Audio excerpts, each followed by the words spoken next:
Hey everyone, welcome to this episode of the Sarah's Podcast. This episode is with Derek Collinson from Polarfrost. Des is probably not known by many in the fish and chip industry or the hospitality industry, but I guess in the fish industry he's pretty well known, especially in Grimsby, as he's worked for some notable companies and he's been working for Polarfrost, which is a division of Young Seafood, for some time. He is also a non-executive director at FASFA, which is the Frozen at Sea Fillets Association. It's fair to say that I really wanted to delve into frozen at sea, fresh fish, UK fishing, common fisheries policy, Brexit, so much more. I really did like his answer on the notion that there won't be any fish to eat by 2048. And I really appreciated his comments on MSC because he really is in the position to know. For those of you new to the Sarah's Podcast and don't know who pays for the podcast bills, then head over to worldofsarahs.com. We're always putting up new content. In fitting with the recent International Women's Day, we've put up a few question time articles with prominent women in the fish and chip industry. Who thinks we should have an International Men's Day? Yeah, I thought not. If you could do us a favour and leave us a review on Apple Podcasts, and if you have any friends in the hospitality industry, be sure to tell them about the Sarah's Podcast too. Sorry about all the talk, and now on to the episode with Des Collinson.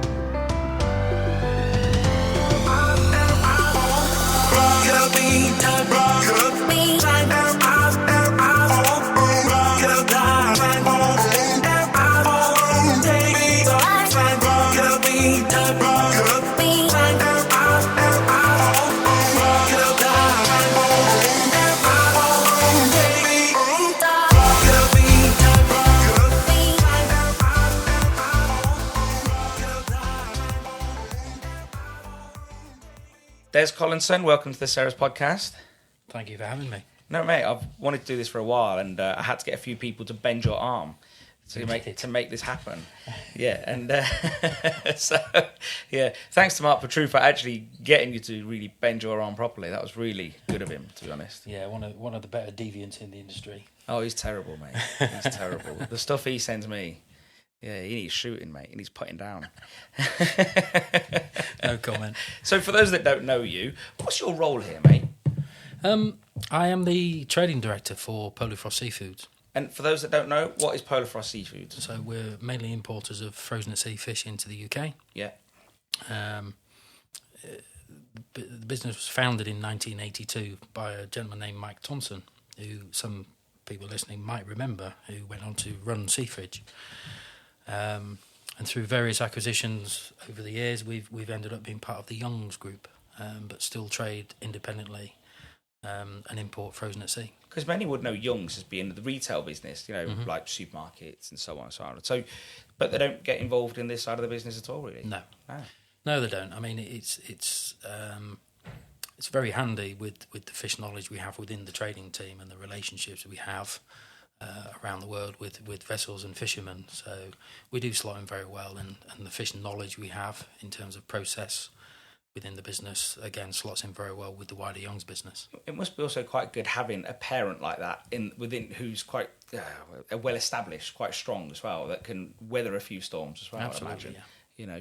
Because it is a tough business. Whatever you say, the fish business is pretty tough, isn't it? Incredibly tough. Yeah. We're dealing with a hunted species at the end of the day. With the best will in the world, when a fisherman goes out, they don't know what they're going to catch. Yeah, it could be a really good fishing trip. It might be a terrible fishing trip, depending on the weather. And we have seen those cycles over the years where we've really desperately wanted some good volumes of fish to come in, and it's just not happened because weather's been appalling. So, I guess it's one of the frustrations overall of being in the fishing industry, but also what kind of keeps it quite exciting. What's like the perfect weather then for these guys to go out with? Wind speed of 10 knots, air temperature of 18.27343 degrees. Wow, pretty scientific then. Yeah. I just made that up. So, the one thing that I think people don't appreciate, and we're probably going to touch on this a bit later on, but one thing that people don't appreciate with fish, it's not like beef. It's not farmed. Well, to some degree, some of it is, but cod and haddock isn't in this instance. But when fishermen go out, they don't always come back. And I don't think that's fully appreciated sometimes, is it? No, it isn't. I think officially the most dangerous occupation in the world is snow crab fishing, isn't it? Off the coast of Alaska. Yeah. Where death rate is higher than any other industry. But no, it's very relevant that, you know, these guys quite often go out, start fishing in force 10, 11 gales. Yeah. Through some horrendous conditions. And there's videos online. I think there's a historical one with one of the Faroese boats. I think it was the Skalleberg or the Sunderberg, fishing in a force 10 gale, where you can see the fishermen strapped up with safety lines out on the deck, 80, 120 foot waves. They're working in that? They're actually still fishing. Wow. They're still fishing. So, you know, these guys can go out and take huge risks to bring back this product. At that point, I don't think I'm even worried about seasickness. I'm probably just worried about staying on that boat. Yeah. You know, going overboard in those conditions is quite a risk for them. Hence why they use safety equipment, ropes, you know, to sort of tie themselves off to the sides. You know, seasickness. Bizarrely, they all suffer from seasickness for the first 2, 3, 4 days of the trip, and then when they return, they suffer from land sickness. Oh, really? That's something you never hear about. Yeah, absolutely. You know, they sort of spend 6, 7, 8 weeks at sea, sometimes in very horrendous conditions, and then because suddenly they've acclimatised that bobbing as such. Yeah, absolutely. They've acclimatised to this constant movement under their feet.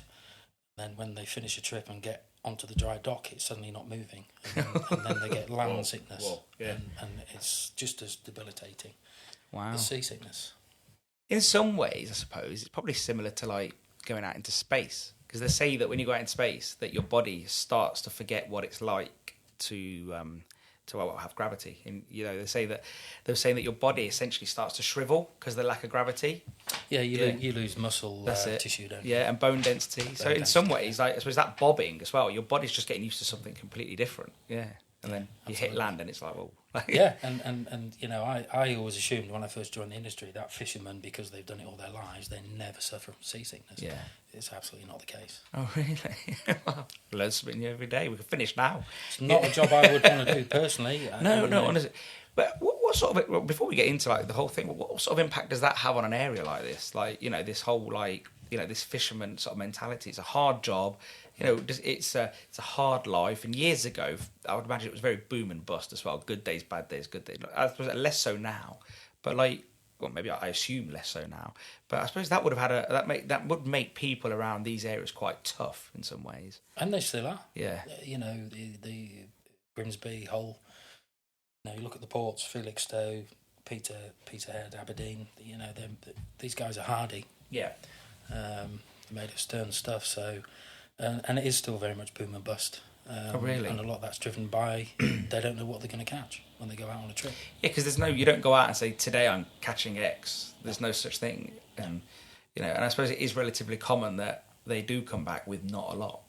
Yeah, or less than they expected. Was that with the general feeling? Would you say a lot of the time we go out and we come back with less than we expected? It can happen quite regularly. Yeah, well, that's probably more than expected, isn't it? Absolutely. Yeah. I mean, don't get me wrong. They can have some really good trips. Yeah, come back with a nice booty of gold. But that's not always the case. And those guys just don't know when they're going out fishing what it's going to be like. Yeah, they do their best with their experience, communicating with other people that are fishing in areas, but. You know, there's no absolute guarantee for them. Yeah. And that's what can make it a very, very difficult, frustrating lifestyle. Yeah, no, definitely. Yeah, it must be hard. Like, yeah, it must be very similar to actually going out on sea in that bobby water and then coming back to that solid land again. It's just that constant not knowing where you are, that state of limbo. So how does Des Collinson get into the fish game? I actually got a job in Hull. I think it was in the mid-80s. And I was working on Hull Fish Market as a barrow boy and a tally boy on the fish market. And I just really progressed from there. You know, I got a job at, I was working for Smales. I was working in the transport department for a number of years. I worked in the factories. I did breading, coating fish, did smoking fish, using the old traditional methods with the wood chip. Worked on the skinning machines, in the packing areas. Moved into transport, worked in the cold store. This was all at Smales? This was at Smales, yeah, and then ended up in the sales department at Smales, working for a gentleman called Paul Steitch, who was the sales manager at the time. And he left in the early 90s to work for an Icelandic company. And I remained at Smales for probably around 11 years, I think it was, until I eventually got a call from Paul, who at the time was the MD of Polarfrost. And he said, "Do you fancy coming and working for me again?" And I'd just literally gone through a divorce. And I thought, "Do you know what? Maybe it is time for a change." I really enjoyed working at Smales. Those guys were great. They really were a fantastic company to work for when in my experience when I was there. And to all intents and purposes, I still think that's the case today from what people tell me. And I had a really, really good time there and learnt an awful lot, when I was working in that business. But it just felt the time was right to move on with everything else that was going on in my personal life. So I accepted Paul's offer, came across to Grimsby in January 1999 to work for Polarfrost, and I've been here ever since. Okay. So what's the day-to-day like at Polarfrost for you anyway? For me, it varies. I mean, it's been extremely busy because of some other projects I've been given from the wider business to do with the factories and some byproduct recoveries. But from a day-to-day point of view, it's just every day is different. It's very, very interesting. What we really love about is the chance to sort of talk to people on a daily basis, communicate. We when we come into work on a Monday morning, we have an empty order book. We don't have any contracts in place or anything like that. So we have to generate sales with people. So it's always spot selling. It's pretty much spot selling. And that, for a lot of people, that's a very, very scary prospect. For us, we're kind of used to it. It's what keeps us excited. When you're looking at a vessel landing with 600 tons on board, and technically you don't have any sales for it. Yeah. Somebody might ask the question, well, where are you going to sell it? And you say, well, we don't know. We hope we're going to sell it into the fish and chip shop trade. Yeah. Well, hang on a minute. That's worth, several £1 million. Yeah. Bit of a risk, isn't it? Mm. So, but it doesn't feel like a risk to us because it's what we've always done. So, in some ways, I was saying to you earlier that I think that there's a lot of people in the industry that don't know you, and those that do probably don't realise how much you do. I think that everyone probably think that all you do is frozen at sea cod and haddock, fish and chips only, but that's pretty much not the case, is it? Not for me, no. I mean, Polarfrost Seafoods is a business unit. Yeah, they concentrate on frozen at sea. We do other things as well, like IQF fillets, etc. But in essence, it's frozen at sea fish into the mainly fish and chip shop industry. But for me as a person, there's a lot of areas within this business that I also get involved in, notwithstanding the byproduct recovery that I spoke to you about recently. Things like redundant stocks, where down a coating line, maybe it's blown some batter off, got several hundred kilos of coated cod that we can't go into a prime product. What do we do with it? Let's find a value for it. Let's see if we can work it back in somewhere. And that's not only from the profit point of view or the loss of profit point of view, but it's also the fact that you have a product that has been caught by someone who risked their life, and then it'd be an absolute shame to just say, "Oh yeah, lob that in the bin." Absolutely, absolutely. It's an absolute travesty to throw anything away that can be eaten, particularly when you've got so much food poverty worldwide. I think it's really important for businesses nowadays, particularly large-scale manufacturers, to take on board their responsibilities and make sure they reduce their waste. And that's something that, as a business, we're very active in at the moment. So you're saying a lot of like the sort of byproduct recovery, or it's using things for other things, like fish cakes, for argument's sake, and making a secondary use out of something so it doesn't get wasted. It builds value. Do you see that? Is there lots of other opportunities like that? Would you say? Do they always pop up, or? Yeah, constantly. The view is we just don't want anything going into a bin. Something that is edible should not be wasted and thrown into the bin, because there are people around the world who struggle to feed themselves. So, let's see if we can get these back into the food chain. Even on things like the salmon production, you have heads, frames, bellies. These things can be used for stocks around the world. So it's something that's they get frozen and go somewhere where they can use it, I guess. Absolutely. That's interesting, isn't it? And I suppose Yeah, I remember someone telling me ages ago that a lot of whitefish went to like Abex fish salts. Are they around here? Abex? I'm not sure. No, they're in Hull. Oh, Hull. And I know that they always said like they'd take whitefish and so on and so on, whether it's bones or whatever. But it's always interested me that I've been to shops before that where I go in and they're slicing the fish and they just throw it in the bin. And I'll say to them, what are you doing with that? Well, I've got nothing to do with it. It's got to go in the bin. Say if it's like a bit of cod belly or haddock belly, they J cut it. And I'm like, it's a shame. Like, it's absolute shame. Like, go into a fish cake. And there's a good amount of fish and chip shops who for many years have been putting that into their own fish cakes and making their own fish cakes. And, for me, that's probably better than throwing it in the bin. Oh, massively. But, of course, that's the choice of the owner. Yeah, well, and that's something we're going to touch on in a minute when it comes to prices at some point, but that would alleviate some of that issue, in my view.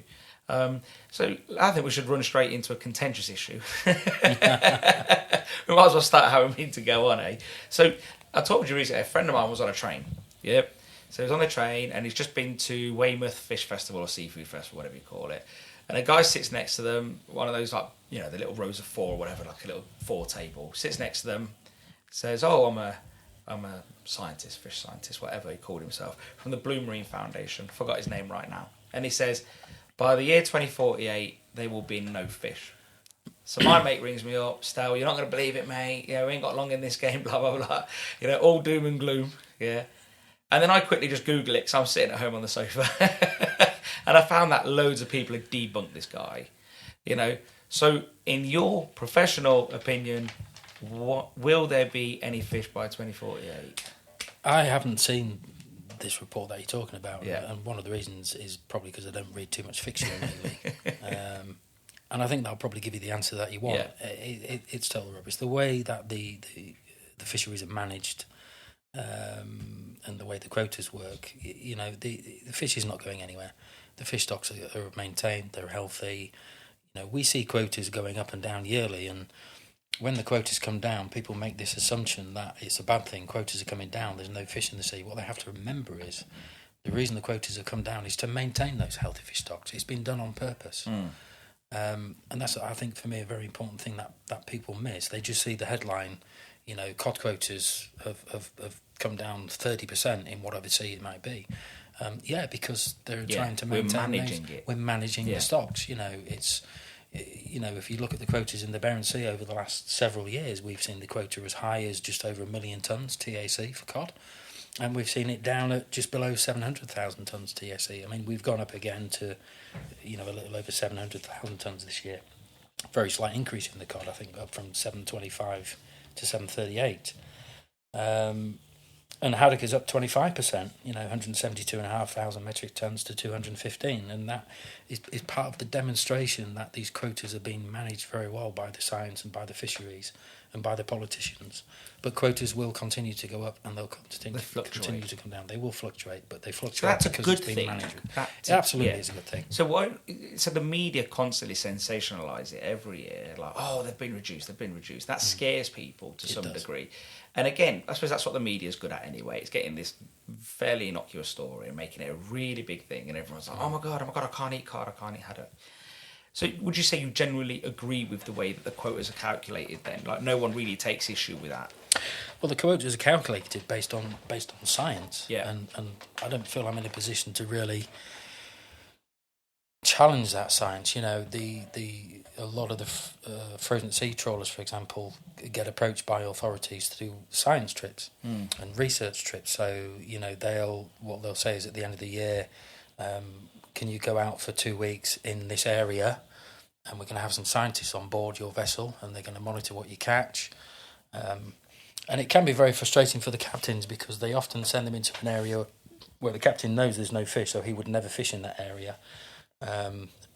And they give him directions to go into other areas, and the captain's thinking, well, yeah, but there's no fish there. I know there's no fish there. The captain misses the point. The scientists are directing him into areas just to see what fish is there. To prove it. And to prove it, and to prove the science behind it. So, there's a lot of activity around this science, around this research in the areas. And is it perfect? Probably not. Mm-hmm. But it's the best you've got, I suppose. But it's the best we've got, and do you know what? The stocks we have at the moment in the Barents Sea, for example, are very, very healthy. We have seen a year-on-year quota increase on cod, albeit very small. And we've seen a 25% increase in the haddock quota in the Barents Sea. So, but equally in the North Sea, we've seen a 50% decrease in the cod quota. But that is part of the overall fisheries management. Yeah. So, people shouldn't get too upset when quotas go up and quotas go down, because it's by that process that in 2048 or whatever it was, we are still going to have fish to eat. Yeah. And that person will be proven wrong, I guess. Absolutely. But it will be forgotten about because no one believes facts anyway. So, what does a scientist know? I read it on Google.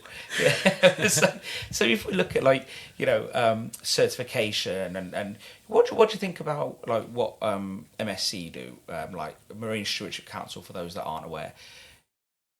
I think they do a fantastic job. Yeah. It's a non-for-profit organisation who, go into a fishery and they say, right, okay, let's have a look. Is this fishery sustainable? And I think overall the work that they're doing is nothing but fantastic for the industry and for the world, actually. Again, is it absolutely perfect? No, it isn't. But it's better than what we had before, which was essentially nothing. And I'm a great supporter of the MSC, and in fact I get involved in the MSC audits for this business on a yearly basis. So, I like the way they think. I like what they're trying to do with the fisheries. So, I support the MSC wholeheartedly. A friend of mine was saying, the one thing he has an issue with, well, it's actually a customer of mine, he was saying that he just thinks that the government should do it. Why don't the government just do it? Why aren't they doing what MSC do? Why don't they just set it as legislation? Why does it have to be a separate organisation? And I sort of saw where he was coming from, but then the government can't legislate everything. They don't know everything, do they, I suppose?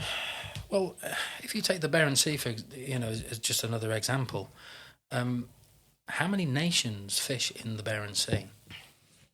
And therefore, how many governments are technically involved in that fishery? Do you want to have one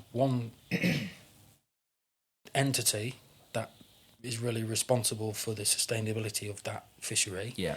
Or do you suddenly want to get 30 governments involved? It starts to become a nation thing, doesn't it? Me against you and so on. Absolutely. Which we've already seen with the Common Fisheries Policy, which we'll get onto later. So I suppose what you're saying is it'd just be more of that, wouldn't it? Probably. In my opinion, it would be, yeah. And, I think the MSC are doing a very good job. So a lot of processors, fishermen, processors and so on, at the top end, are mostly involved in the chain of custody. Mm-hmm. And I take it someone like Young's and Polarfrost Sea is really important, especially with retail as well. Mm-hmm. What do you think, why do you think some fish and chip shops don't jump on board? We're thinking there's a lot of fish and chip shops in the UK, maybe 150 MSC certified, give or take. What do you think's stopping them? What if they're listening to this and they're not MSC certified, why should they be involved, do you think? It's a really good question, that. I mean, I think what's stopping them is cost will be one. Yeah. Apparent complexities of MSC audits is probably another thing, which actually they're not. They're very easy to go through an MSC audit and do a chain of custody audit. Mm-hmm. I would really love to see more fish and chip shops involved in the MSC chain of custody, and one of the reasons is you spoke a little bit earlier on about bad press and sensationalism, and which is we've had a lot of it in recent years from the UK press for varying reasons, and people go to a fish and chip shop every single week, and they'll probably go to the same fish and chip shop. If they go into that fish and chip shop and there is a poster on the wall that says we use sustainably caught MSC certified fish, they come out there, when they see that next sensationalist story, they think, well, that's a load of rubbish, because I know that the fish and chip shop I go to every week uses sustainable fish. So it kind of helps drive that message through deeper into the population. People pick up the papers, whatever that paper happens to be, and they see that story, there's no more fish left in the sea. This is your last fish and chip meal that you're ever going to have. We have seen those kind of headlines fairly recently, and that is so far from the truth. And it's quite incredible. They regurgitate them all the time. Every few years they roll it out again, don't they? But how many people will go into their fish and chip shop every single week and have any concept that the fish that they are serving is sustainable? It is renewable. It is from a well-managed fishery. And I think the MSC can play a really important part within that if the MSC can get more fish and chip shops to sort of join the chain of custody. As I understand it, they base some of the costings on how much fish those fish and chip shops sell. So if you have a busier shop, then you probably have to pay more for it. And, for me, maybe the answer is something like more of a flat rate system. Yeah. It's a retail model that they have that they're trying to apply to an area of the industry that is not a retail part of the industry. So it's the square peg in a round hole scenario. Yeah, I think it's exactly that. And with a bit of modification, we can make that work. And I think, Lauren from MSC is a good friend of mine, and she came on the podcast, watched one of the first episodes we did, and I think that she gets it. I think she gets that it's not, probably it's not as right as it can be, and that there is a target market out there which is a lot wider than where they are. And I think that, she's receptive, but she can only go so far, but it's people at the top that probably need to see that there's a huge amount of untapped marketing potential there, and some revenue if you obviously fix it and put it on like a flat rate scheme. And I think that, some form of scheme that, it doesn't penalise people for using more. I think if anything, you need to celebrate people that use more, and that's how commercialism works in some ways. That if I buy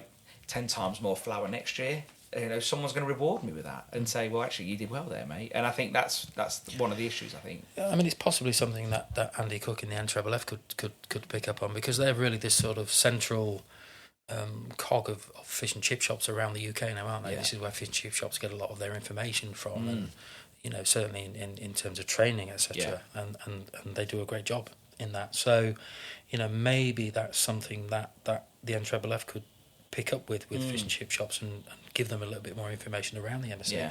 Maybe Lauren and Andy Cook need to have a chat and say, how do we do this? Because I don't really see anybody else that could fill that gap. Yeah, absolutely. Yeah, I think so. I'm hearing like so many great businesses that could really do well for that title, the MSC title, and really push it, but they're just not going to do it because they just see it as, and it's really annoying because me and Lauren are really close, and I think she feels like I'm not a fan, but I am a fan. I really am a fan. I love what they do, but I think that they just need to rejig it a little bit just to get more people on board, I think. And look, there's always going to be people that don't do it, always. Like, there's always those people that say, no, why should I pay anything? We know that.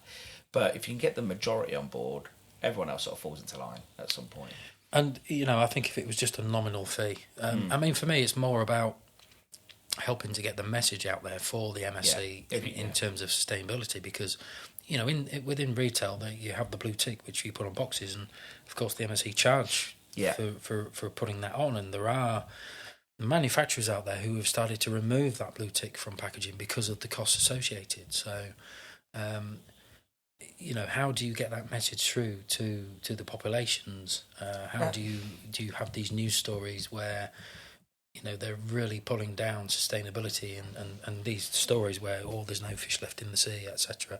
This science guy that you was talking about earlier, no fish in 2048, all very easily debunked. Yeah. And when you have something like the MSC as a worldwide recognised, I'm not going to say business because it's a not-for-profit organisation, but as a sort of a unit that really works hard within these fisheries to make sure that fishing is sustainable.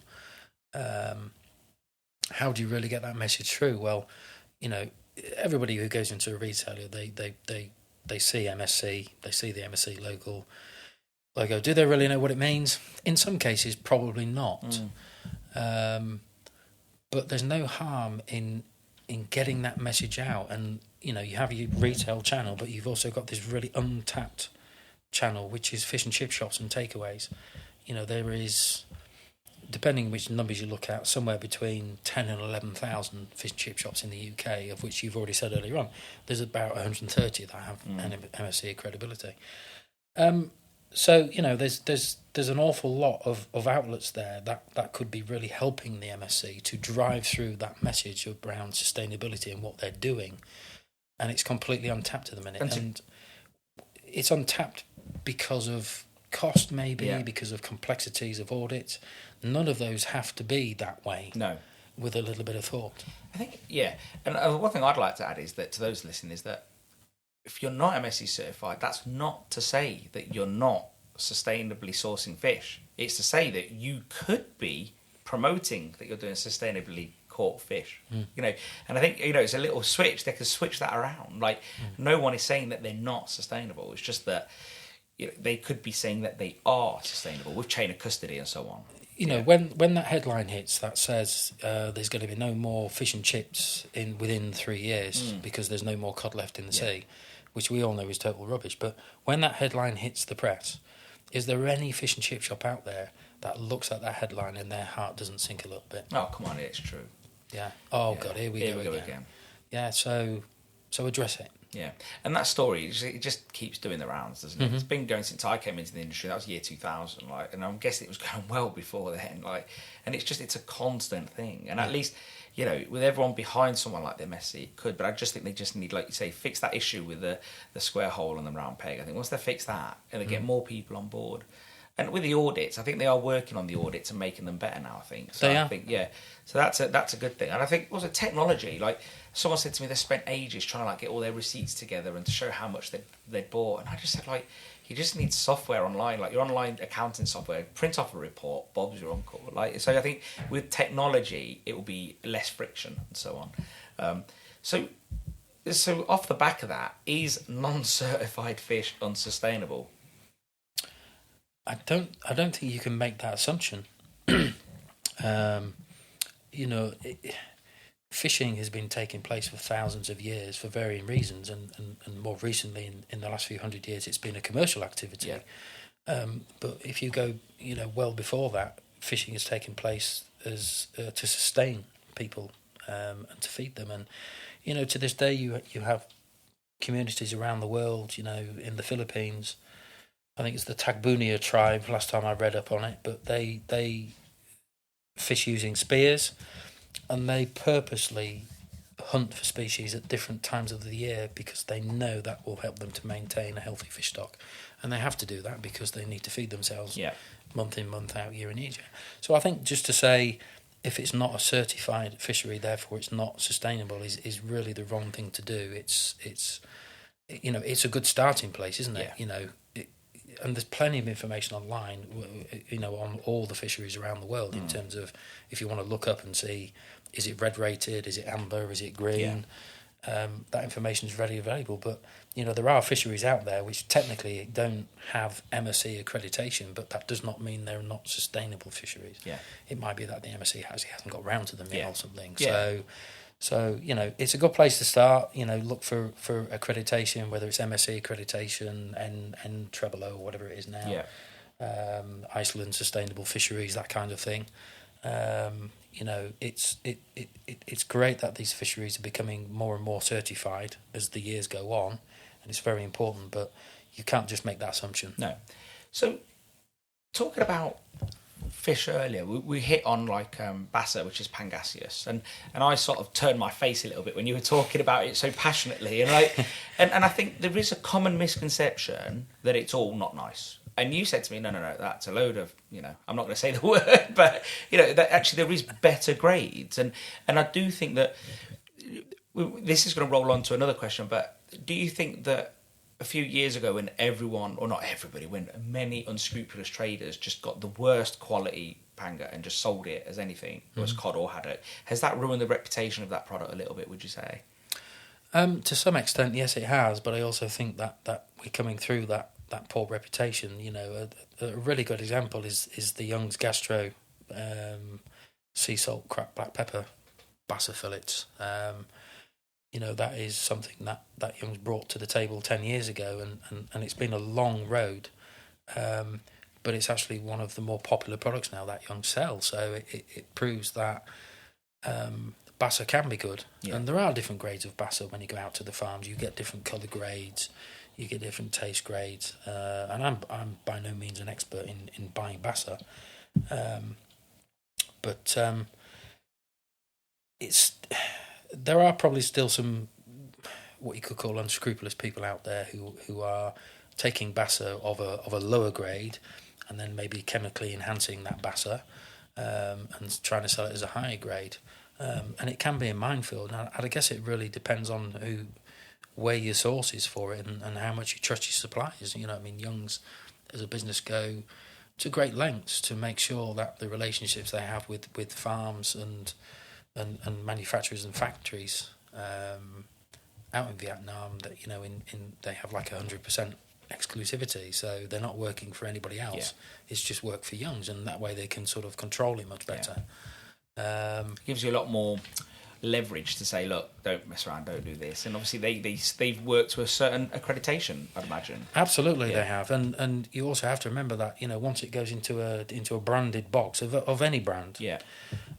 If somebody doesn't enjoy that meal, then you can ruin the reputation of the brand. Yeah, so again, it's very, very important that, you know, when a meal is provided, particularly in a brand, for a business like Young's, for example, that they enjoy that meal, yeah, and they want to come back and eat that meal again. So yeah, it's you know, for me, I know you screwed your nose up at the Bassa, but I think you should just give it a chance, because there's been a lot of developments within the Bassa. Maybe farming. I'm part of the problem, and maybe the part of the problem is that I'm a bit of a snob when it comes to fish, and and we're going to get onto that shortly, because I think British are. I think that you know, we are going to touch on it shortly, so I will come back to it. But you can remember that I am a snob, so you can call me that now. So, so do you ever see a time that cod and haddock will ever be able to be farmed, or is it always going to be primarily a wild caught product? Well, cod is farmed to some extent, and it's been going on for a number of years now. But the sheer volume of cod, you know, that's required for worldwide consumption is to some extent a barrier in farming of cod, and costs as well. You know, I mean, some of the farm cod I've seen historically over the years has been absolutely superb. But, you know, by nature of farming, you're starting to, when you have cod all in a confined area, you're having to add certain antibiotics, you know, to stop the spread of diseases, versus wild fishery where you just don't have those issues. You know, a boat goes out, it throws its net overboard, very simplistically, hauls it up, packs and freezes if it's a freezer trawler, or if it's a fresh vessel, just chuck a bit of ice on the top and come back to port. So, you know, people are trying farming of cod for sure. I still think there's a lot of work to do on that. So, thinking of me being a snob for the moment, let's look at the wider country. There is an obsession with cod and haddock. Like, I really think that, you know, I often say that, you know, it can't be sustainable if people only want that thing, you know, and if everybody just wants salmon, for example, how sustainable is that? And, you know, we've got, I think someone said, over 50 species of fish around the British waters, and yet we are really obsessed with this 5, which is cod, haddock, tuna, prawns, and smoked salmon. You know, and I guess salmon to some degree. So what are your thoughts there? Like, what's stopping the Brits from eating a bit more of these species? Is it price? Is it the fear of messing it up? Or I don't think it's any of those. I think at the minute it's important to remember that when Brits go abroad on holiday, they do try other species. Yeah. They go into restaurants on the seafront, they try bream, they try snapper, and in most cases absolutely love it and come back raving about how good it was, and then they go into that retailer and they say, right, where's the cod? They've just gone back to reverted back to... you know, are Brits willing to eat other species? Yeah, absolutely. I think that's well proven. Yeah. Why they don't eat other species, part of that could be to do with what's offered in retailers. You know, and retailers look for items that are going to sell very well in the cabinet. So getting a product off the ground can sometimes be very, very difficult because there are obviously certain demands around sales and things. So, you know, it's kind of a catch-22 situation.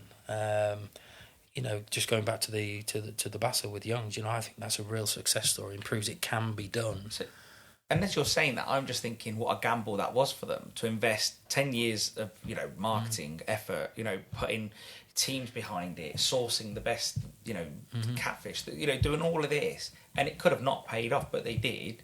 So I think I suppose that's a success story. So do you think now that they've sort of done that, can you see them, doing a bit more of that? I think there's certainly scope for them Yeah. to do that. Yeah. I can't particularly comment. No, of course, no, you're not thinking on what the plans are. Yeah. And in most cases, I probably wouldn't even know what they are anyway. But for me, it's proven the point. It's proven the theory. With the correct effort and the correct investment, I actually think people in the UK do want to eat different types of species of fish. I think part of the problem is that they've never really known where to get it or how to get it. How can we encourage people in the UK to eat more British fish? You said earlier there was around 50 different species of fish, which for the most part either gets caught by other European vessels or British fishermen catch and then export back out to Europe. So we never actually see that fish. No. Hake, mackerel, absolutely abundant in British waters at the moment. Cod not so much, because we've seen the quota come down 50% in the North Sea for cod this year.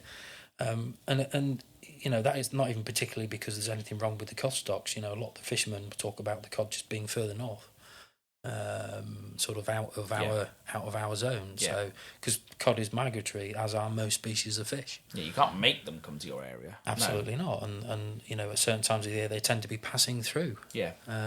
We see it with the herring that passes through Iceland and into Norway. At certain times of the year. So, it's this sort of bigger question around, do British people want to eat different species of fish? Are they willing to eat different species of fish? Well, actually, I think that's already proven by the fact that people tend to go on holiday and eat in restaurants and pick anything but cod and haddock. Yeah. I suppose it's that holiday feeling, though, isn't it? Oh, we'll have what the locals eat. And I guess that it just feels nice, It feels nice, but it still proves the point they're willing to give it a try. Yeah. But then they'll come back to the UK, and even if they wanted to eat that snapper, where are they going to get it from? Well, there's no fishmongers. They'll go to the fishmongers, absolutely, but a lot of people shop in retailers and still don't go to fishmongers. So I'd say generally fishmongers have pretty much been decimated in this country over the years, and then I think supermarkets are now starting to roll them out. And someone said to me, "Well, who is it? I can't remember who it was.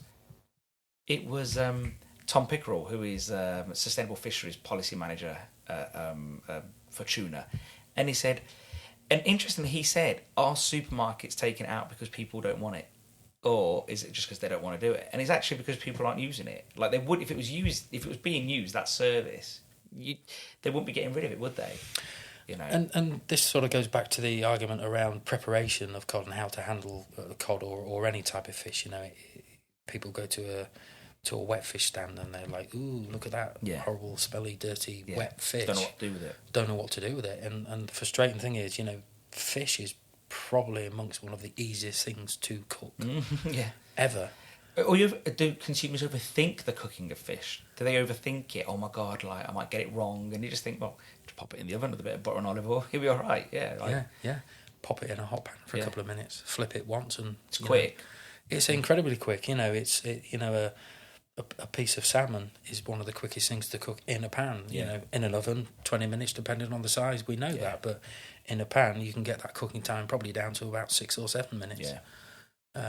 It's genuinely very, very easy. So, I think people are much better at trying different methods and trying different species of fish that are available to them, and actually having to go at cooking fish. Bones was always an issue historically, wasn't it? Well, I'm not going to buy any fish because I've got young children and I can't afford to have a bone stuck in their throat. And while you can't guarantee 100% removal of bones in any fish, I think for the most part nowadays, when you buy a piece of fish, you shouldn't really expect to get a bone in it as such. That's a British thing. In Cyprus, for example, I eat red mullet, and my kids eat red mullet. One does. And you just think it's just, it's there. You navigate it. Yeah. And if you get a bone, you say, "Spit it out, son." Yeah, but when you explain, whilst you're eating it, you'll feel it straight away, sort of thing. And I don't know. I just think I think England went through, all of the sort of the UK went through this phase of everything was, especially chicken breast, it was skin off, no bone. And I wonder if that has done the same thing to fish almost, where no one's willing to be a little adventurous and get like a lemon sole and drizzle a little bit of lemon oil and garlic and stick it in the oven and so on, and like because of the bones. But I get it. Look, if you don't like bones, you don't like bones. I get it. It's not nice. They're not nice, you know. Maybe it reminds them of the animal as well. It's not something that bothers me personally. Yeah. I mean, I think we're getting better. Yeah, as a nation. I think so. Yeah, I think we are more adventurous now in our cooking, and particularly with some of these sort of TV chefs now, where you know they have the Sunday morning show, the Saturday morning shows, and you know they start to play around with food a little bit. And I think it has encouraged people to go out and be a little bit more adventurous. But there's still a long way to go. How hard is it to get consumers to really truly appreciate how premium fish is? Because, you know, we touched on it earlier, fishermen don't always come back from work, you know. Then on top of that, it's a highly perishable product. There's so many reasons that make it, you know, it's wild. You know, it's not like, you know, a farmer has 20 cows. He wants more, he gets another 10. It doesn't work like that with fish, does it? Like, say, has it always been like, I don't know, obviously you can't tell his internal things, but it's always been a challenge trying to get people to appreciate the value of fish, seafood. From a point of sourcing, yeah, absolutely. I think a lot of people just don't really have an appreciation for, you know, the process of a vessel going out to sea. And let's say in the case of a freezer factory trawler, that trip would be expected to be about 6 weeks. And depending on fishing, that can be 4 or 5 weeks. It can be up to 8 weeks. You know, but within that, they are literally in an iron pot in the middle of the ocean, you know, at the mercy of all sorts of weather fronts. Yeah. And you know, historically, it has proven to be quite a dangerous profession to be in. And some of the conditions that these guys are at sea out fishing in, you know, and these vessels can still continue to fish in a force 9, 10, 11 storm if they so choose. But it's just not a pleasant place to be, and it can be very, very dangerous. So, you know, we might historically get a complaint where somebody says, "Oh, I had a case marked 5 to 8, but it was 8 to 16s in the case," and I'm kind of thinking it was probably some poor fisherman being thrown around the deck, and he's finishing his shift, and he's grabbed the label and slapped it on. Yeah, something in a rush. Yeah, yeah. So I suppose in some ways our industry, let alone consumers, don't probably see that. Like, I remember years ago, I can't remember what it was, when I was working for my dad, I remember we had a TV on and I put something like Trawlerman on, you know, and consumers actually said that they felt guilty watching it. Like, that they were eating fish and chips and felt guilty, and I thought, it's better to start off then, because there's you trying to like inform them, but actually no, they felt the opposite. Like, maybe it's the same as if you're eating steak and you see the cow being killed to some degree. Like, you know, you're not going to be like, oh yeah, I want some more of that. But like, I feel that you put your hand up. Well, I'm probably the same, but I know what you mean though. But yeah, maybe it's a guilt complex that we've got as humans that, you know, but I don't know, I feel like it's such a premium product, especially cod and haddock now. Like, it's up there with like fillet steak prices, isn't it, really, like to some degree. And that's the paradox. The paradox is that the fish and chip industry was probably a long time ago using essentially fish that nobody wanted, I guess, to some degree. And now that product has become premium. Yet fish and chips is still seen as working man's food, but great quality working man's food, but the fish has probably got a bit expensive. How does that sit with you in some ways, that cod and haddock especially is really expensive in relation to what it was? Yeah, what are your thoughts on that? It hasn't made the margins of any importers any better, the high values, and in fact, in most cases, it made our margins worse. You know, but we cannot get away from the fact that demand for whitefish worldwide is increasing.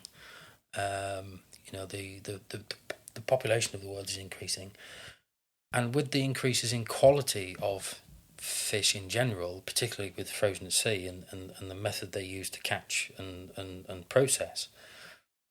Is really seen as a premium product now around the world. You know, I remember when I first joined Smales, it was, you know, the industry was predominantly fresh, and there was a great infrastructure around that. And then we sort of had this shore frozen fish available. And it was the old sandband 0753s, 0743s. But because it was short but frozen, it wasn't particularly consistent, wasn't particularly great quality. But then, of course, we started to see the odd frozen at sea trawler kicking around, which was much, much better quality. And, you know, in the last sort of 20, 30 years, the quality of production methods on board the vessels, the equipment that they use, you know, to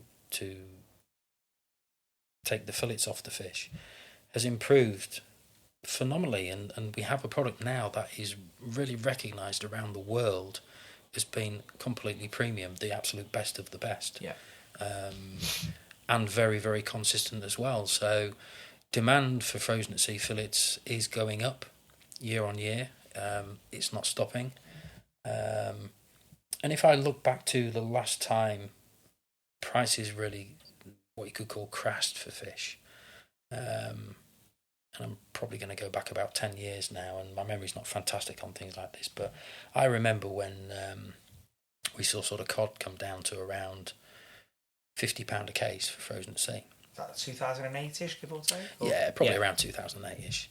And you know, it's supply and demand. It's a traded commodity, and it's very much driven by supply and demand. And at that time, they were catching very, very heavily, consistently. There was a stock building up. And the only real market in any volume was, particularly for cod, was the UK market. So we saw prices absolutely collapse. And that, didn't really do a great deal for the vessels because they were operating at losses. Yeah. Particularly with the price of oil at the time, which is a major spend on a vessel now on a trip. You know, they spend a lot of money on oil to run the vessel. So, you know, one of the things they did was sort of think, how can, you know, this has not been good for us. It's been very painful. We've lost a lot of money. How can we take steps to not have this happen again? And that's when they started to think about where else can we market our fish. You know, and a lot of vessels at the time really only did fillets. They couldn't do anything else. That's the equipment they had on board. Whereas if we look at the more recent builds, let's say in the last 5 to 7 years, they have dual capability. They have equipment on board where they can produce headless and gutted fish, or they can switch and produce fillets. So, you know, these guys are constantly monitoring both markets and seeing where the values are. And, you know, in the last 18 months, 2 years, headless and gutted values have really driven the fillet prices. And that's sort of going to China, or? Yeah, it's a lot of it's going out to China. You've got it going to the salters, you know, to the Brazilian markets, to the Spanish, to the Italians, to the Portuguese. So they like their salted fish, don't they? Absolutely, they love the salted fish, particularly with the bigger fish as well. So these vessels have become much more dynamic in what they do with this raw material they have. So one of the biggest problems, although it was the problem for the fishermen, let's say, the vessel owners, is that back then the fish price plummeted, and no one in our industry really got to enjoy it really, because I think at the time the recession just kicked in, so there was an abundance of fish, just not many customers. You know, an abundance of fair price fish in their mind. But I think Bobby Joy said on the podcast, like, no one then was saying, "Oh, well, 80 quid, I'll have a bit of that." He goes, what we had then is like 85 quid, oh, they're having us on. Like, you know, whereas now, I think, I don't know, 150, give or take, that's the price, I think. And like, and I was really upset, obviously. They're upset about that because they can't move their margins up with that to some degree. So, and do you think that's sort of going to happen again with like what's going on in China at the moment with like the coronavirus? Can you see any of that happening? Like, and could it see if there's some slack in the system, or is there not much out there? I know, and why I reference that is because they were talking about it with oils recently. They were saying with oils that they might see a little bit of comeback with oils, but oils are a different commodity. So I do wonder what your thoughts are on that. Haven't really had any thoughts on it, if I'm honest. You know, I mean, we've had issues around getting containers back from China, which are stuck in port. But from what I've seen recently, factories are beginning to go back to work, and demand is starting to come back again. So it's not. If it was, it's a blip. It's not going to be a big thing.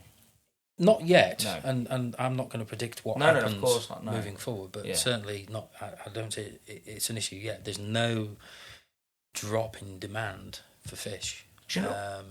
And one thing I mentioned when we were setting up as well also was, do you not, you sort of flatly said it was not going to work, but give us some thought on it. Do you see sort of like H&G, headless and gutted, staying in the UK and being processed in the UK? Because some mention that could work. Or what is it the supermarkets call it? Refresh or defrost or something. Like, could that work for fish and chip shops, for argument's sake? No, because there isn't the infrastructure. In reality, there are. Let's again go back to this number. I think that Seafish put around where there's around 10,500 fish and chip shops in the UK, and let's say roughly 90% of those use frozen sea fish. If they suddenly switched and started to use this refresh type fish, there's no infrastructure in the UK in terms of transportation. Handling of wet fish, because you've got to change your prep rooms in your shops, versus frozen at sea, and I just don't think it's just not going to work. One thing you mentioned as well was the fact that the lack of skill, the lack of those people that know how to take apart fish like that. I mean, it's still a manual job, isn't it? Like at that level, isn't it? I guess very much so. Being a fish filleter is. Nobody's leaving school and saying, "Oh, I want to be a fish filleter." Yeah. There's a lot of kids leaving school and saying, "I want to go into banking, or I want to go into IT, or social media, or whatever it is kids want to do nowadays." But none of them want to be fish filleters and work in a fish factory. And even going back as long as 20 years, I went out to Iceland to some of the land factories, not far from Keflavik Airport, and. The one thing that struck me was they were all speaking English in this Icelandic factory. The filleters are English, but more so with Grimsby accents. The look you've just given me is the look I had on my face, because I'm looking around, I'm thinking, what on earth is going on here? These guys are all talking it. They're all from Grimsby. And Iceland went through the same cycle themselves. They had people leaving the filleting industry and they weren't being replaced by a new generation, so they had to start coming to England and poaching filleters away from ports. Wow. And paying them huge amounts of money as well to do that. The price, yeah. Absolutely, it did. So, but that's not really changed. What has changed is the way that fillets are taking off the frames now, and that's machinery is becoming more and more prevalent now with things like Yubada systems and Uvalca systems. These machines are becoming very, very efficient and used on board factory trawlers now, and used within factories in and around the UK for fish processing operations. So it's these. It's not necessarily it's de-skilling it, but it's removing the labour aspect, which it might sound nefarious, but it's not, because the people weren't there in the first place. It's just not like you took people out of a job; they just didn't want the job. And like you said, nobody says, "I want to leave school and be a fish filleter." So you need to then put machines in place, and those machines, I'm guessing, cost some serious wage as well. They can do, yeah. So then on top of that, like the equipment's now starting to cost a bit more as well, isn't it? So it's sort of like everything leads you towards how fish and seafood is just becoming an expensive commodity. Like it's not going to be, it's never going to go back to those days, is it? No one's ever going to let it go back to the 80s and the 90s, and it's just not going to happen, is it? I can't see it. Well, why would anyone allow it? I'm not being funny. Why would the boat owners allow it? Like, I'm not being funny. They've worked really hard to build a market that's outside of England because of what happened back then. I get it completely. If my business crashed in the UK and I managed to get through it through the skin of my teeth, I'm not just going to say, "Oh, I'm going to do that again." I get it. I think that, but I do understand it. I'm trying to sort of play devil's advocate here, because I understand it from the fish and chip shop owner's point of view as well. If I'm completely honest, it's not a nice place to be either. But I do wonder if we need to break this obsession with cod and haddock. What other species would you sort of look at, like if it was yourself? Or would you just say, no, just carry on what you're doing and charge more? Or should they be looking at different species as well? Or is it a combination? There's certainly no harm in looking at other species, and this kind of links back to what we said earlier about the top 5, where people just, I want cod, I want haddock. And, there's a real defined line in the UK in terms of consumption where you could draw a line probably across Sheffield, right across the centre of the country, and say north of Sheffield it turns from cod to haddock, but then you've only got 30 miles worth of northward travel, and then it goes back to cod. Yeah. And then, of course, when you go further north and start going to Scotland, then you go back to haddock. So, there's an expectation of what people are going to find in a fish and chip shop. And, pollock is probably a really good alternative. Hake is a really good alternative as well. I actually think saithe is a really good alternative, but you have this thing around the colour of saithe. For those that don't know what saithe is, it's coley. Coley, I love it. And again, when I say that I love it, I think people give me that look that I just gave you about the Grimsby people in Iceland. Like, I think, why would you like it? And I don't mind the fact that it's a bit grey when it's raw. I don't eat it raw. But it cooks white. And it cooks white, Right, not as white. But then again, one thing I see sometimes is like when people put like a photo of their nice big 32 plus cod, like let's say it's bigger than that, but they hold it and it's quite an old looking piece. It's bigger than 32 plus, probably like a 50 plus really. And you get the odd one, and sometimes that's not as white as what people think either. No. Like, so, I think that obviously as cod ages, it does become a bit more fibrous and less white. And I think maybe 32 plus is that sweet spot. But for me, I think my favourite is 1632, if I'm honest. But I think that I think Coley gets a real hard rap, and I just think it's because it is a little bit grey. But the flavour's lovely. I just think that. But I think I saw one chain recently, and they've started to promote pollock, and I thought they were really clever about the way they did it, because they got the pollock, and because they cook it in different ways anyway. So they do battered, grilled, but they did it. The photo of it was grilled with butter over it, and it made it look really attractive. And it said at the bottom, and also if you want it, you can have it battered. But you just know that the way they've sold it, if they just put a photo of that battered, they probably wouldn't have sold. No. It would just be like. But I think so. You've got to word it, market it well, haven't you? Just like you guys did with. Yeah. And you've got to put that effort in. But if any fish and chip shop is thinking about trying something different, something new, then have a word with the fish supplier and say, what else have you got available? What would you say is the most abundant frozen at sea or IQF product after cod and haddock? Would you say? Well, in place, I suppose. But what's the most abundant one? What if you was ringing up Smales tomorrow and said, "Hey, Smales, what can I get? What would they have like as an option next?" Well, these vessels have quota for saithe, for green and halibut, for redfish. Oh, okay, so quite. They have a lot of shrimp quota as well, but none of which ever comes to the UK. Wow. They just go straight abroad. The green and halibuts go into Asia, because there's just simply no demand for it. So you're back in that catch-22 situation, aren't you? Within the UK, but. For anybody out there who has a fish and chip shop who's thinking, what else can I try? Just talk to your supplier. Say, what else do you sell? What can what's my alternative to cod? And I'm pretty sure the suppliers will come up with some good suggestions. Yeah, I think so. Of fish that's ready available, and they probably already sell as well. Yeah, that's the point. There's no point trying to get something in that doesn't exist over here. You might as well try and use the third best product or the fourth best product. I don't mean best in terms of quality. I mean availability. Yeah. And so what are your thoughts on the Brexit? It's a big thing at the moment. Obviously, it's probably going to be a big thing for as long as we live, like moving forward. What's the your thoughts on winners and losers? Does the fish business get sold out? Do we get sold down the river for banking, or do we just wait and see? You like throwing these controversial subjects at me, don't well, you? To be fair, like. You are a controversial person, so because of the position you hold, unfortunately, this all comes your way, I'm afraid, mate. There are, risks and opportunities around Brexit. Well, risks are really within. If you look at the current trade we have with Europe, with the EU we sell them a lot of fish. There's a lot of fish that we catch in British waters, scallops, mackerel, hake, that we sell into the EU. So there's certainly a risk attached to that part of the industry and for local fishermen. And maybe that will create an opportunity to bring more species into the UK if that trade deal cannot be worked out.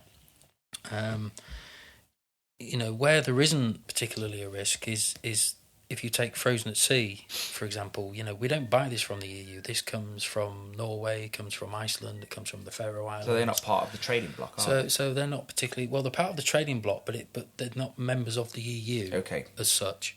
So it's not going to affect that supply line of fish. And, in some areas, it might actually bizarrely present some more opportunities where the agreement that Norway and the EU have yearly for fishing rights in the Barents Sea, and the EU gets allocated a pot, and they then go to allocate that pot to the individual nations within the EU, and of that the UK gets a fairly small share. I think it's about 30%, but I can't remember exactly.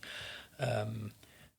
There is a view that if the UK is out of the EU, then the EU might reduce that pot it gives the EU with a view to directly allocating it to the UK as part of their bilateral agreement for UK that would fishing be Norway waters. Or Iceland or both? Norway. Oh, yeah. So, it might bizarrely present some opportunities from that point of view as well. So that could increase sort of how much quota we've got then, essentially. Yeah. Potentially it could. Yeah. Potentially, and it is a thought process that some people have had in the industry. So, but of course, Brexit has been going on now for, 3.5 years? Yep. We've got this year to get through in terms of negotiating, and, it feels to me that I think people are becoming very jaded of the process, aren't they? Yeah, it's tiring. It does feel like it's becoming very, very tiring, and I'm not going to sort of say whether it's right or wrong in terms of leaving and remaining, but we are where we are with it. The decision's been made, so the government has got to move on and make the best deal that they can. So a lot of people in the UK have always took issue with the common fisheries policy, always, and I think they see Brexit as a way of sort of correcting that wrong. Again, I'm saying that 'cause I wasn't around when it came about, but me neither. All right. Yeah. So I think UK sort of British, Scottish fishermen are pretty excited about Brexit because they get their rights back as such. But how does this develop? Because you were saying earlier that there's probably not enough boats to fish all of the grounds that we've got anyway. Well, there certainly could be a question mark because if you look at UK fishing vessels that are registered on the government website, the majority of them are under 10 metres. There's just over 4,000 registered vessels under 10 metres, but only around 1,200 that are over 10 metres. So you could genuinely question the capacity of the current UK fleet to catch all of this fish that is in UK waters currently. Do we need these European companies and vessels to come in and catch this quota as well? Yeah. Because we simply don't have capacity to do that. We have an agreement in place that says, you're allowed in. And essentially, I'm really sort of dumbing it down because I don't really understand it. But we'd have some sort of system in place where we could measure what they take and then they could pay for it, I guess. Is that how it would work? Or? Yeah. In essence, in theory, you would probably recognise as a nation that you've got a certain amount of fish which scientifically is proven you can catch, but being realistic about it, you're not going to catch it all. So therefore, do you bring in other nations and have that agreement in place? And that's the whole point of this, isn't it? And I just hope that the decision is taken sensibly between the authorities and the governments and with the support of the fishermen. I'm not saying that the fishermen aren't going to catch all that quota. But you say it's pretty tough. But, unless there's some significant investment from the UK part of the industry and some significant spend, then it's highly likely that there'll be some difficulties in catching that fish. Well, yeah, I suppose because I guess one of the fallouts of the common fisheries policy is that people just didn't invest in their fleets or have the better boats or became general fishermen as opposed to very specific trying to do certain things. I'm guessing. I just think that if the quota wasn't there or they weren't allowed to go further afield, well, why would they go and get the better boats? No, absolutely. So there's probably a lot of investment needed within the industry, but again, that will all be dependent on what the final sort of trading agreement is with the EU, and there's a year to get it nailed onto the table. Many sort of think that the fishing sort of rights, let's say, a fisherman will be sold because of the banking, and apparently the Europeans have sort of linked it together. I'm not sure of the exact intricacies or the wording, but they just feel like that we're going to get sold down the river again. I think that's one of the sort of feelings I see or hear. Yeah, it's not something I can really comment on, to be honest, Elias. Yeah, no, I get that. It's probably a bit above your pay grade, to be honest. I'm there. I talk to those sort of people. Fish fingers are above my pay grade. So. I'll inform you. That's what I always say to Fred. I'll inform you. Yeah. So why is it we don't see? And I think this is a quick answer, but why is it we don't see more British fishing vessels? Because we've got Kirkeller, but we don't see more. Historically, quota available. So just there's no. I can't really see a real reason why a foreign national would want to invest into a frozen at sea trawler operating from the UK. Yeah. I mean, you have the Kirkeller, which probably takes the share of that part of the fish for the UK. I don't really know what the exact answer is to that. Yeah. It's just I can't think of a reason why somebody who let's say operated out of Norway or operated out of Iceland what advantage they would gain. If there was a sudden massive increase in the amount of fish that was available to the UK, then that might spark a train of thought for one of these businesses to say, "Oh, maybe we should start investing in the UK." But that's not somewhere where we've been historically. This is something that might happen because of Brexit. I suppose it's a completely new feeling. We've never probably had this before. No. So it's completely different to say. I suppose the Norwegians and the Icelandics have done. Well, Norwegians are very generous with their quotas, aren't they? They let a lot of people in, don't they? I think, don't they? Yeah. So I suppose in some ways we've always seen it as I don't know how to explain it. We've always protected it more. I think we've always been very protective over our waters, the British, haven't we, in some ways? But they seem quite liberal about it. Like, come and have some. And I can't remember what their deal is, but they are quite relaxed about who takes their fish, aren't they? I think. I don't think we'll be like that somehow. I think they're very very protective on who fishes and how they fish and how much fish they take. But they also use that sort of valuable resource that they have as a nation. Yeah.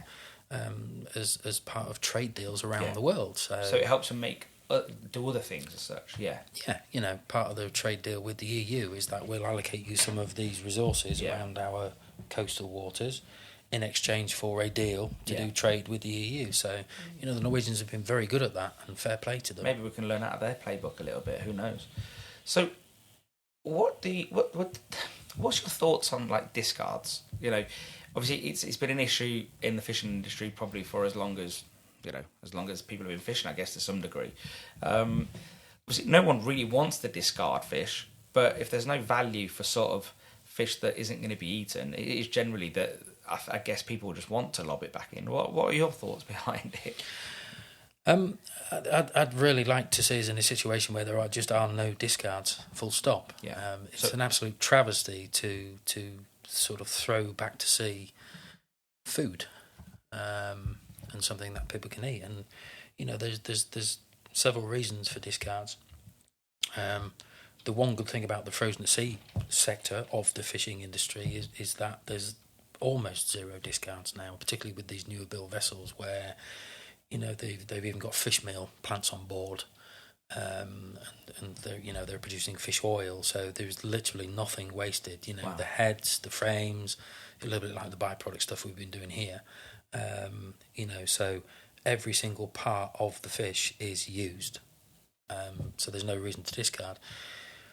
Discards in other areas will be linked to quotas. So you'll have a smaller fishing vessel that is gone a few hundred kilos over its halibut quota or something, I don't know, to pick a word, and they can't land it, and if they land it, they're going to get in trouble from the authorities, so they discard it overboard. So there's no way to sort of mitigate that, is there, really, on a small scale?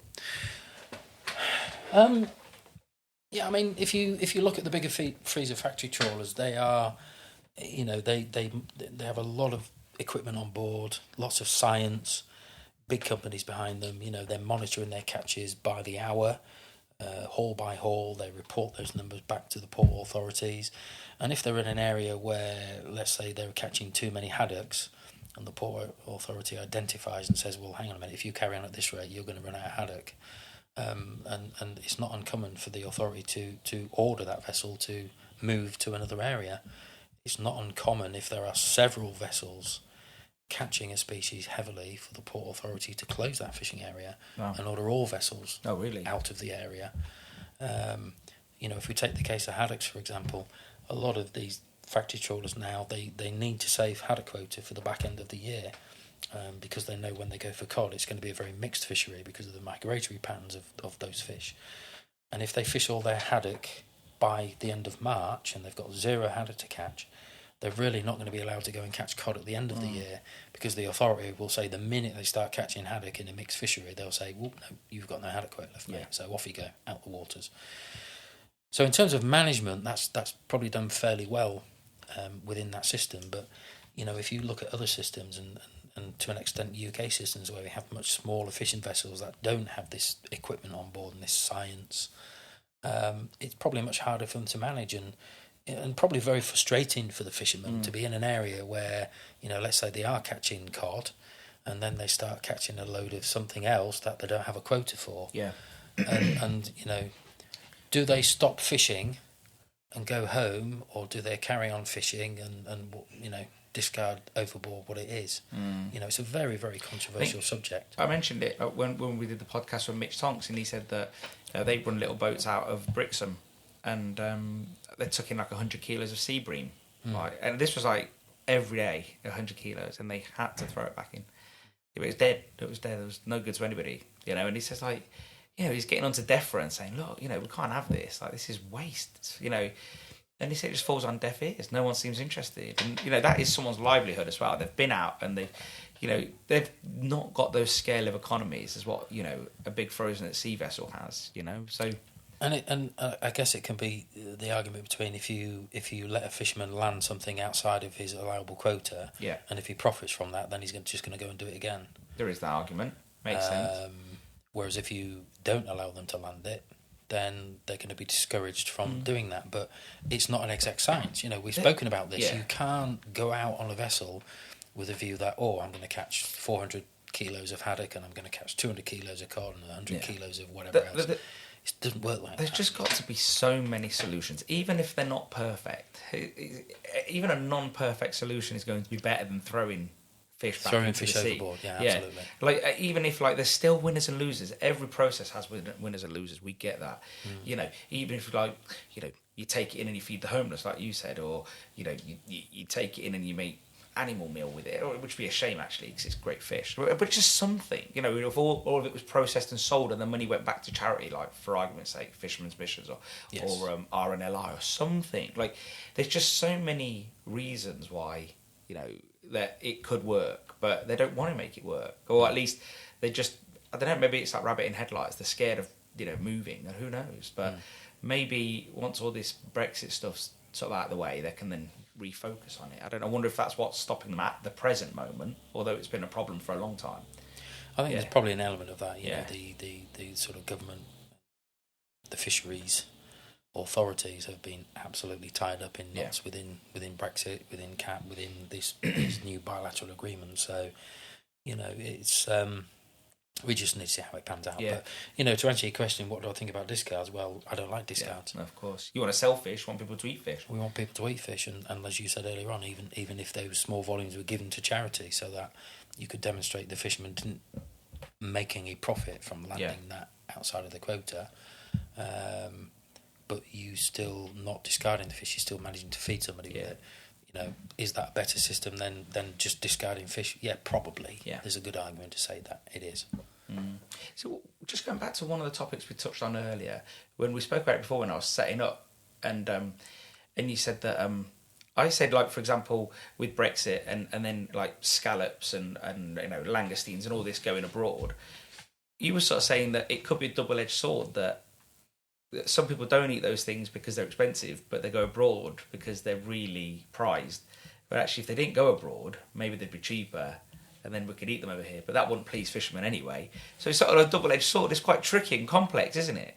It's that catch-22 again, isn't it? You know, there's a lot of species caught around UK waters that do not end up in the UK. They go into Europe and even wider areas of the world.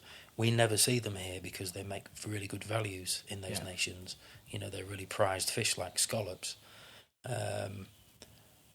And if for some reason, because of the Brexit process, we suddenly have these species available more abundantly in the UK, then would that be the start of the process around people trying more different types of fish? Because, you know, there's a theory of wanting to try something. There's a different theory of being able to get hold of it. Yeah.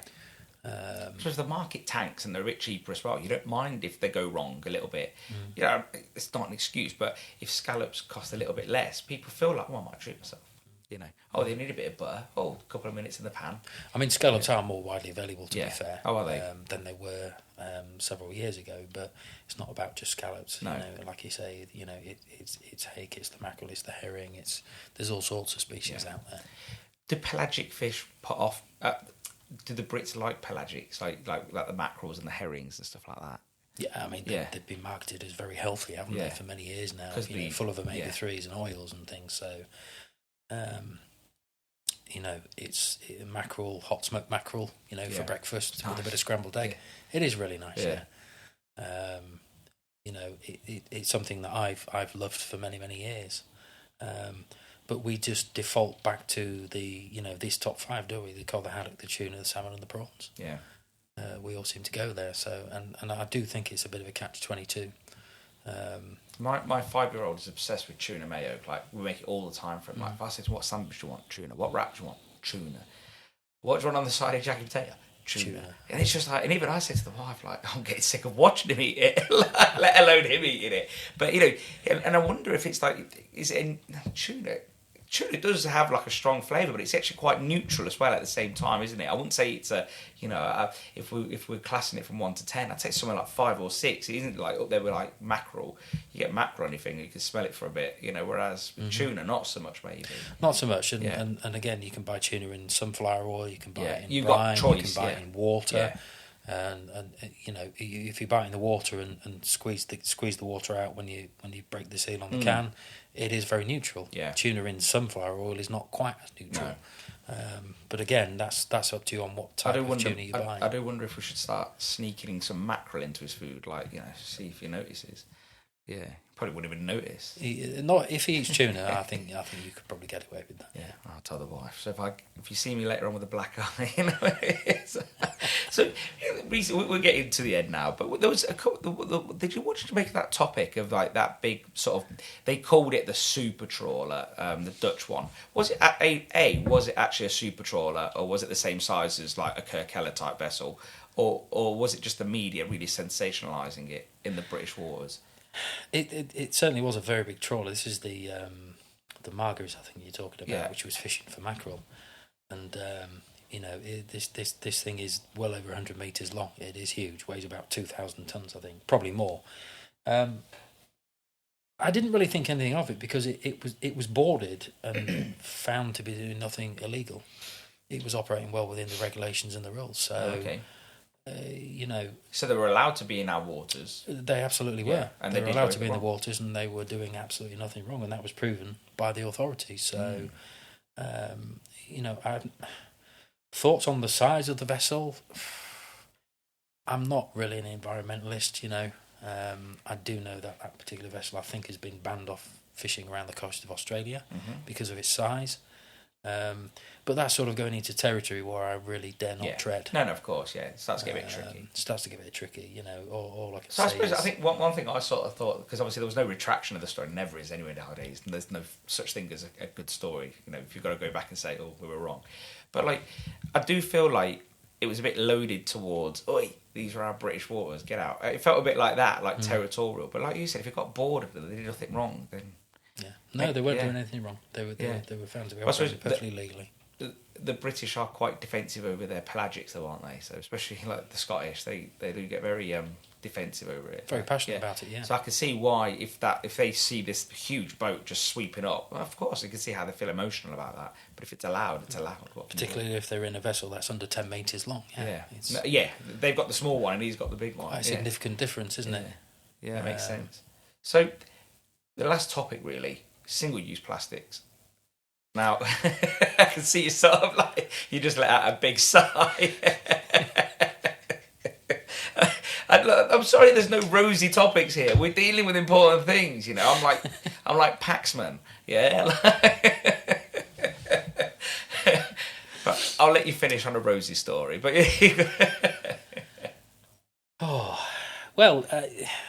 bioplastics, we've been looking at sort of an alternative to the interleave that goes into frozen at sea. The intrinsic problem we have is that it's packed wet, and the current bioplastics, when they get wet, disappear. Yeah. There's been no real breakthrough or eureka moment on that, and I'm sure it will come. But there's wax-lined paper. Possibly. That was my great idea, wasn't it? Yeah, but then that would introduce contamination. Yeah. You'd have people saying, "Oh, my fish tastes waxy." You can see the call coming, I didn't say it was a great idea. But still better than no idea, isn't it? No. Yes. And obviously, bioplastics you mentioned just go all mushy and not nice. So, at the moment, in terms of fish on board frozen sea trawlers and specifically the interleave, there is no solution that we've found currently. The thickness and the gauge of that interleave has gone up and down over the years to try and reduce this sort of plastic waste. It went a little bit too thin a number of years ago, and we sort of started to have entrapment issues in the fish. So it's gone back up a little bit again. I think it's gone up to about 35, 45 microns. But a lot of the plastic waste that gets washed up on the shores of beaches is reported to be coming from vessels, and things like fishing gear. Yeah. And in my experience, these it's not cheap. Fishing gear is not cheap. Certainly for these factory trawlers, these nets can be hundreds of meters long, as you well know, sometimes longer. So they really don't want to lose a net, because that's a huge amount of money and financial loss for them. If they lost it wasn't on purpose. Yeah, absolutely. So I think in the last 15 or 20 years, the amount of nets that get lost off a frozen at sea trawler are incredibly small. Smaller vessels with smaller nets. The evidence is on the beach. Yeah. But then, of course, you've got the bottles as well that are on the beach. So, plastics, yes, absolutely, it has to be addressed, and it is being addressed. But there's some very good recycling schemes within the developed world, and particularly in the UK. Everybody's local recycling centre tells you, this month we recycled 79%. Yeah. And alternatively, there's areas around the world in poorer countries where they don't have that, and there are some issues with plastic waste. As an industry, I think we're doing our part. We're looking at it. We've been looking at it for a while now. But as I said, we haven't quite had that eureka moment yet. Yeah. And one of our hurdles is because the point when they pack the fish and put the interleave into the boxes to then go into the plate freezers on the vessel, at that point it's wet. So, I guess this is a really stupid thing to say, because I think I know the answer already, but you can't not have an intersleeve. You need something, because otherwise the fish would take ages to defrost, I guess. Yeah, you just have it'd just be one huge block. Yeah, a solid lump of fish. Yeah. Yeah, so it just wouldn't work. Well, it probably would, but it'd take ages to defrost. It would. It would be much more difficult to handle in the sense of, when you defrost the fish, you can grab that interleave and very easily separate and pull it apart, which reduces the damage. Yeah. If that fish was frozen and welded together, you'd start to get damage. Yeah. It would tear and you'd start to get damage. So. So there is a fundamental reason why it exists. You're not doing it because you're not doing it to be thick. You're doing it because it's needed. So that's what makes it a tricky thing to replace, because otherwise it would have been done already. Yeah. Yeah, absolutely. And plastic is needed in lots of areas. There's lots of areas where you could argue it's not needed, but you take potato bags, for example, which you know full well. Paper. What happens when you remove that plastic inner? Well, then you start to get moisture ingress, which then causes things like mould. So, what's the alternative there? Do you put the plastic liner back into those sacks? I'm not sure if I've seen plastic in potato bags anymore. I think they might be out. Okay. I think they might be out. I might be really wrong, but I think they are. And I think that's because they've got a wax lining. But again, that's fine because you're not Same touching. Same for Buttermix as well, isn't it? Yeah, mine. Well, I don't have plastic lining in ours. We have a wax lining. So the wax lining is directional, so it hits a certain angle, different sides, so it doesn't touch the food. but it stops the moisture ingress, but it lets moisture out as well. It's quite clever. But intrigued to see that. Yeah, I'll send you a bag if you want. But it wouldn't work because you've got contact, whereas we don't have contact with wet product. Ours is dry. That's probably the thing. Whereas with but fish, it's wet. Yeah. So what about my great idea of having a blower on the line of drying the fish a little bit? I'm looking at your face now. It's either genius or stupidity. I'm just trying to work that out.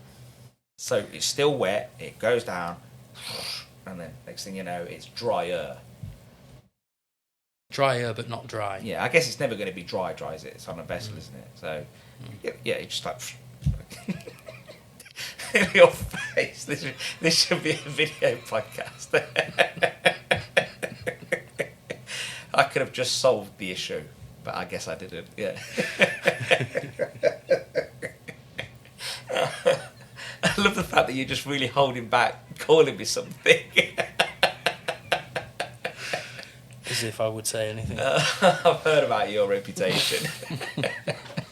So on that note, what makes you like? What do you love about your industry? And I think earlier I was going to say like, what don't you like? But for me, I don't see a guy that dislikes anything about his career. Like I don't see it. So, you give us a little bit. Give us a little bit about what you love, what you've seen over the years that really. I really love the passion that people within this industry have. I've seen people leave the fishing industry over the years to go and do another career, but then come back 2-3 years later. Because it's really where home is and it's where the heart is. So, there isn't particularly anything that annoys me about the fishing industry. There's a few things that frustrate me from day to day and week to week, but they don't really annoy me. And for me, because it's a hunted species, you don't know what the vessels are going to catch when they first go on a trip. It really keeps the interest going. It's kind of like, oh my God, I really need a good landing of fish in October. I'm desperately short in the cold store. Am I going to get a good landing? And you're constantly checking the weather, and you're looking at the activities on the grounds, and you're sort of trying to find out how the other vessels are doing and fishing, and that kind of keeps the interest going. It's almost a little bit exciting. Yeah. So I just love the industry, and I love the people in the industry as well. I've been very lucky over the years to really travel the world and meet lots of very interesting people from all nations. And even in the UK, there's some great people in the industry. Who are thoughtful, funny, intelligent. Easy to get along with, and still passionate about the fishing industry as I am as well. So there's a real connection there with people. I think it's almost like it's one big, huge family for us. Even our competitors as importers of fish, on paper we're enemies, but we can go out, we can have a beer together, and we can have a laugh with each other. So I really like that sort of family side of things as well. I think it's worth noting that, you're not sitting in some ivory towers completely isolated from what the reality is. You do talk to fishermen, you do talk to fish filleters, you are talking to the processors, you are talking to the Smailses and all of these guys, the Central Seafoods. You're talking to all of them. You're talking to fish and chip shops. You're in the groups. I see your name there. So you're not in some ivory. I'm trying to hide in those. I see it pop up every now and then. So you're not in isolation. You are aware of the difficulties, and also you like your fish and chips. We all do.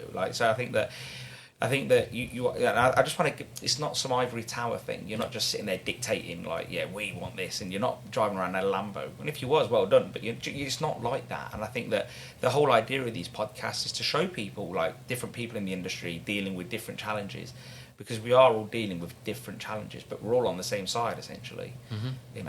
So that was it really. We are very much on the same side. Yeah, absolutely. Yeah, I think so. I think we all have a common goal.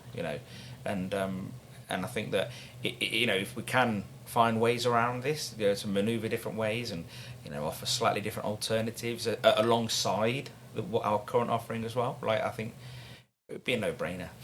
And keep talking. Yeah. Some of those discussion groups on social media are really informative. Yeah. And I think there's some great people within those groups who have some great ideas. So it's really about the communication, isn't it? Yeah. You know, when you look at the well-embedded fish suppliers that have been around for a long time, you can talk to them if you have concerns. You know, don't feel that you can't just pick up the phone and say, "Oh, I've got concerns around this. What can I do about it? Yeah. What do you think about it?" Those guys will talk your ears off. You do want to be careful with that, though, because remember how I came across you all those years ago? You know, when someone gave me your number, purely out of joke, it must have been, and I used to ring you all the time and try to get advice off you for fish buy, and I just didn't realise that. And looking back now, I think to myself, that guy must have been really annoyingly persistent. But, like, I didn't realise that you don't sell fish to people like me back then. Like, but you were selling fish to the other guys, like Smells and so on, and I was just like, oh, I need to ask this question about fish, and you'd talk to me and you'd go through it, but there was no benefit for you, really. None whatsoever. But that's the point. I Yeah. still spoke to you, and I still went through it with you. Yeah. So don't be afraid to ask those questions. Do not be afraid to ask those questions. Yeah. Absolutely not. It's always better to be informed than uninformed, or even in this day and age, misinformed. Yeah. Mhm. So, yeah. Well, I think, you know, have we covered everything? I think so. Yeah. So, you know, Des, I want to say thanks for your time, man. I know how busy you are, and you know, I've took you out of work though, and you know, we've got this beautiful sunny weather today. Look at it. This is Grimsby weather, mate. This is really nice Grimsby weather. Well, this is typical Grimsby weather. Grim. It's grim in Grimsby. Yeah. Glad I don't live in Scunthorpe. Is that a proper hole? I'm just joking. I've just peed off everyone that lives in Scunthorpe. I'm really sorry, I didn't mean it. Yeah, it was just banter. So, mate, yeah, thanks for your time today, and thanks for, like, you know, giving us a lot of sort of information about, you know, the fishing world that we probably wouldn't have known. And I hope it's been useful. And you know, we'll probably have to get you on at some point again, like, you know, once the Brexit stuff's all out of the way, and you know, I think there's going to be a lot of things that are going to need unpacking in time to come. Because I think a lot of people aren't going to realise what is actually going on. I think you can't rely on the media to give you a fair picture these days. So when you talk to professionals, not even close to. No. To be honest, the media's been very frustrating for us as an industry. So yeah, absolutely. Yeah. Well, this is what this platform is, to talk to the professionals in the industry, and I do see you as one of those. And I think that, you know, the more of you guys we can get on this podcast and girls, the better, really. Yeah. All right, man. We'll wrap it up. Thanks for that. Thank you very much.